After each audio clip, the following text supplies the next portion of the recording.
Durante la Segunda Guerra Mundial, dos grandes potencias, la Unión Soviética y los Estados Unidos, se encontraron en el mismo bando. Sin embargo, cuando surgieron desacuerdos, el mundo entró en un periodo político y militar tenso conocido como la Guerra Fría. Ambos estados querían ejercer influencia en el emergente orden mundial. En este contexto, los primeros signos de competencia y desacuerdo surgieron en Corea. Corea, previamente bajo control japonés, fue ocupada por los rusos y los estadounidenses después del fin de la Gran Guerra.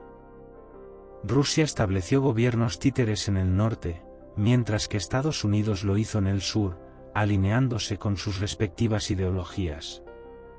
Según el acuerdo, las fuerzas ocupantes se retiraron a regañadientes de la península, dejando una situación cuestionable. Sin embargo, tenían la mente puesta en afirmar su dominio en estas tierras. Los soviéticos, en busca de establecer un régimen comunista en toda la península, alentaron y prepararon al gobierno del norte para un ataque. Estados Unidos, por otro lado, no estaba dispuesto a perder a Corea como zona de amortiguamiento contra el mundo comunista. La manipulación de los dos superpoderes de los gobiernos y las personas de Corea entre sí, junto con los esfuerzos de propaganda, intensificaron las tensiones entre el norte y el sur. A pesar de que las Naciones Unidas se dieron cuenta de que los gobiernos no se unirían, determinaron el paralelo 38 como la frontera después de negociaciones. Sin embargo, la situación no se calmó. La división entre el norte y el sur, impuesta por los poderes gobernantes, era tan profunda que la reconciliación parecía improbable. Hermanos se convirtieron en enemigos y estaban al borde de matarse mutuamente al menor chispazo. Irónicamente, el paralelo 38, una línea invisible, dividía tanto el norte como el sur de Corea.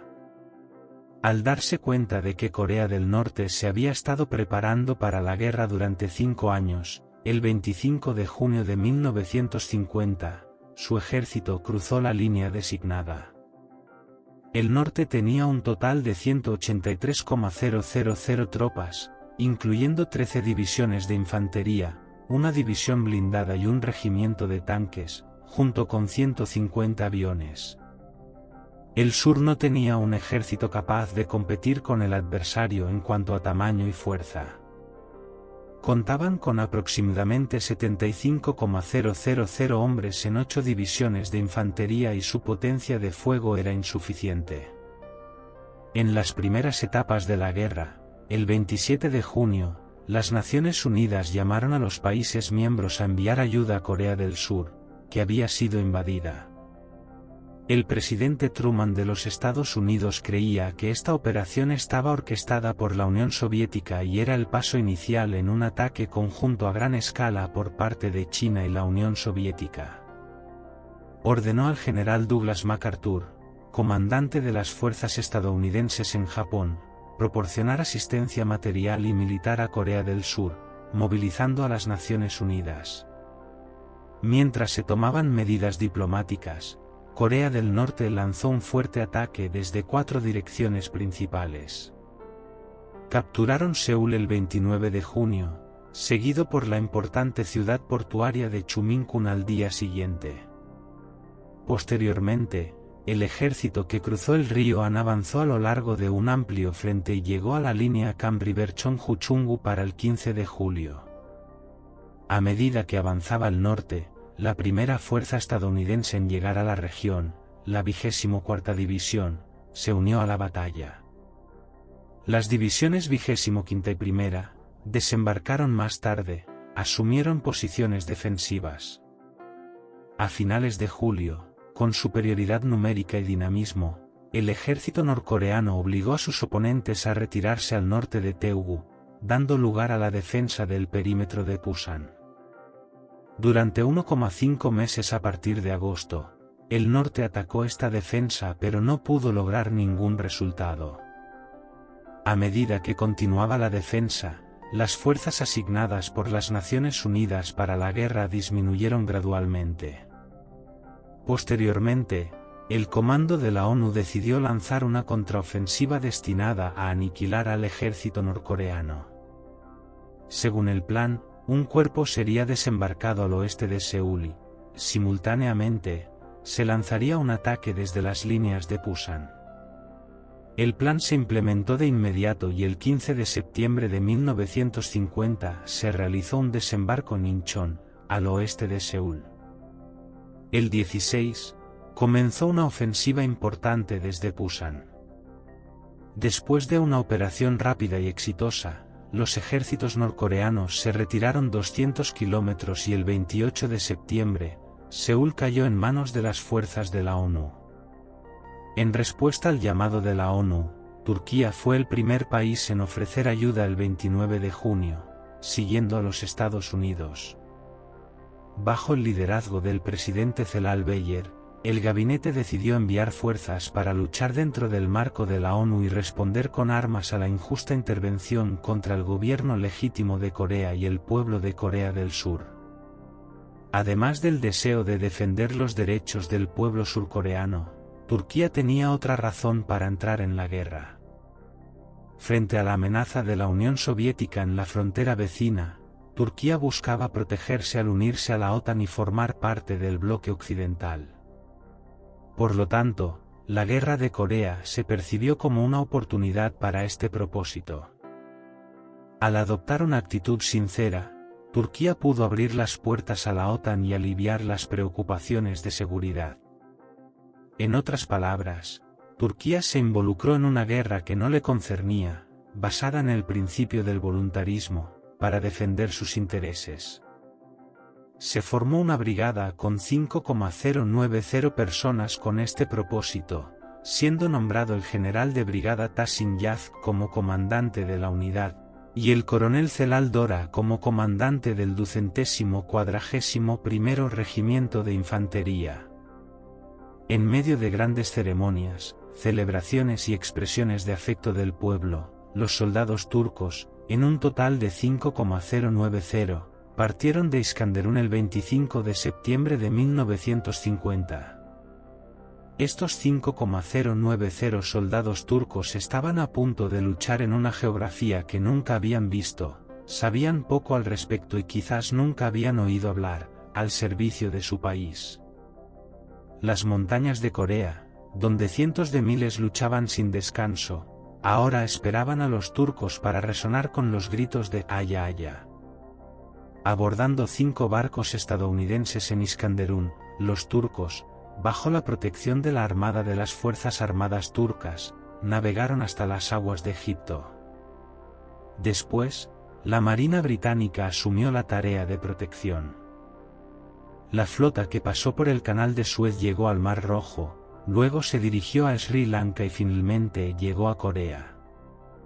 Los soldados turcos recibieron entrenamiento en armas y tácticas estadounidenses durante el viaje, pasando su tiempo en ejercicios.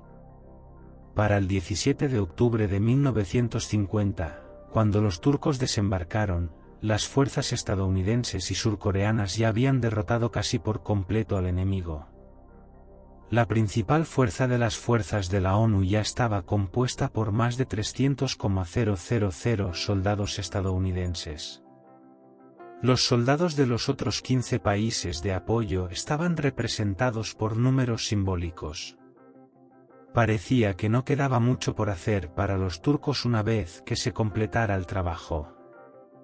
Se pensaba que matarían a algunos guerrilleros, recorrerían el país, comprarían recuerdos y regresarían a casa pacíficamente. O eso se creía. Para una mejor integración y porque encontraron que el equipo en su posesión estaba desactualizado e ineficaz, los EU equiparon completamente a la recién llegada brigada turca con su propio inventario. También proporcionaron 5 oficiales de diferentes unidades para ayudar a las fuerzas turcas. La brigada realizó entrenamiento con las nuevas armas en Teagu durante 3 semanas. Después, debido a la creencia de que no estaba lista para el combate, sirvió en las líneas traseras. Los turcos, bajo el mando del 9º Cuerpo de EU, tuvieron la tarea de mantener los puentes y carreteras entre Taigú y Taiyoun y eliminar a los guerrilleros que descendían de las montañas. Mientras tanto, las fuerzas de la ONU avanzaban con éxito en los territorios norcoreanos para reunificar Corea. China vio la aproximación de las fuerzas de la ONU a su frontera como una amenaza. El recién preparado Ejército Popular de Voluntarios chino cruzó secretamente el río Yalu el 19 de octubre y lanzó su primera ola de ataques el 25 de octubre. Las batallas habían pasado de ser la lucha de Corea del Norte y del Sur a una dimensión internacional para ambos lados. Y así, la guerra que fue declarada terminada comenzó de nuevo. La brigada turca recibió órdenes de moverse hacia el norte y unirse a la 25ª División bajo el mando de la sede del 8º Ejército. Llegando a Kasoun el 13 de noviembre, las unidades tuvieron la tarea de limpiar la extensa área detrás de la 25ª División de guerrilleros comunistas. Los guerrilleros jugaron un papel crucial en esta guerra. Miles de ellos descenderían silenciosamente de las montañas, golpearían las áreas traseras de los ejércitos y puntos de suministro, y luego desaparecerían. Los grupos guerrilleros que luchaban como fantasmas fueron uno de los mayores desafíos de la guerra. Por lo tanto, la retaguardia de la línea de conflicto necesitaba estar bien protegida. Aunque los soldados turcos no participaron en combates directos, no tenían quejas sobre trabajar en armonía con las fuerzas aliadas. Sin embargo, el cuartel general estadounidense no confiaba en los turcos, que carecían de experiencia en la guerra, los veía como unidades de segunda clase y dudaba en asignarles deberes en la línea del frente. Los turcos, que habían luchado por última vez en la Primera Guerra Mundial, no estaban acostumbrados a este tipo de guerra. El 8º Ejército, compuesto por el 1er y 9º Cuerpos de EEU y el 2º Cuerpo surcoreano, liderado por el general Walton Walker, había planeado una ofensiva general el 24 de noviembre. La brigada turca fue desplegada en la región de Kunuri el 22 de noviembre con el objetivo de posicionarse detrás del flanco derecho del 9º Cuerpo. El batallón de artillería de la brigada se trasladó al frente 2 días después para apoyar el próximo ataque. Se acercaban los días en que los turcos entrarían en combate. El 24 de noviembre, el general M.C. Arthur inició un ataque simultáneo en todos los frentes para empujar al enemigo más allá del río Yalu y poner fin a la guerra. Los 2 primeros días transcurrieron según lo planeado, pero el 26, no fue posible bloquear el contraataque chino superior y avanzar. Los ejércitos chinos que detuvieron ferozmente al enemigo apoyaron fuertemente el flanco derecho del 8º Ejército, empujando hacia atrás al 2º Cuerpo surcoreano y enviándolos en retirada. El flanco izquierdo chino giró hacia el oeste y sur hacia el 38º Cuerpo. Existía la posibilidad de que pudieran maniobrar detrás del ejército estadounidense, cortar las rutas de suministro y potencialmente sitiar al enemigo. Era necesaria una acción inmediata. Fue durante estos momentos críticos que le llegó el turno a los soldados turcos en la guerra.